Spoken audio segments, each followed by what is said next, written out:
Diga mo na po kita guys. Sinampalukang yellowfin. Ano ito sudan? Ito yellowfin dire. Sampalok nga hilaw. Kamatis, sibuyas, o tangad, sile.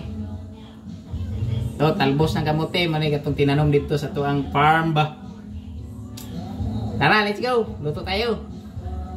Sampalok muna guys. Pakuluan natin ito sampalok. Palambutin natin para lumabas yung asim ba. Natural na asim na sinigang. Oh, sarap. Palok. Mantika tayo dito sa kabila. Kasi magprito tayo ng isda guys. Magprito na tayo dito sa kabila guys. Piti-piti. Ay. Prito natin. Pa. Durugin na natin guys. Mabilis lang naman to pakuluan eh. Yan o. Lata na. Durugin lang natin para lumabas yung ano niya. Katas.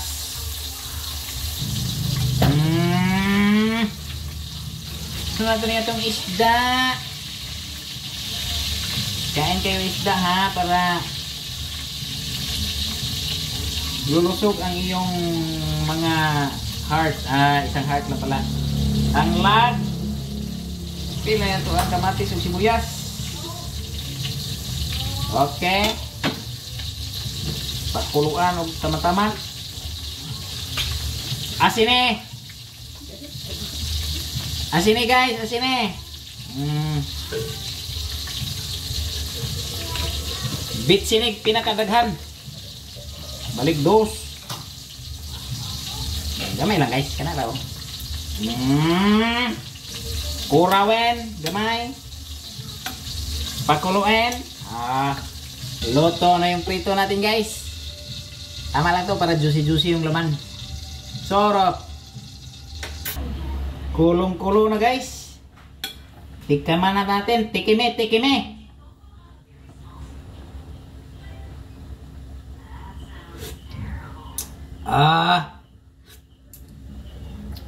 Sinigang. Gangan na to kasin gamay guys. Para ganahan ko sila mukaon ba parat-parat. Miya na eh.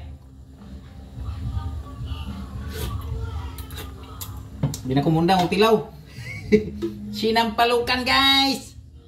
Lunod na to niya to ang talbos oh. Labas kayo. Fresh from my farm. Silihan na yun.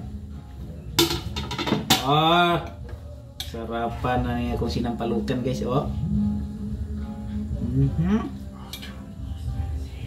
Sulbad pa ni hapon.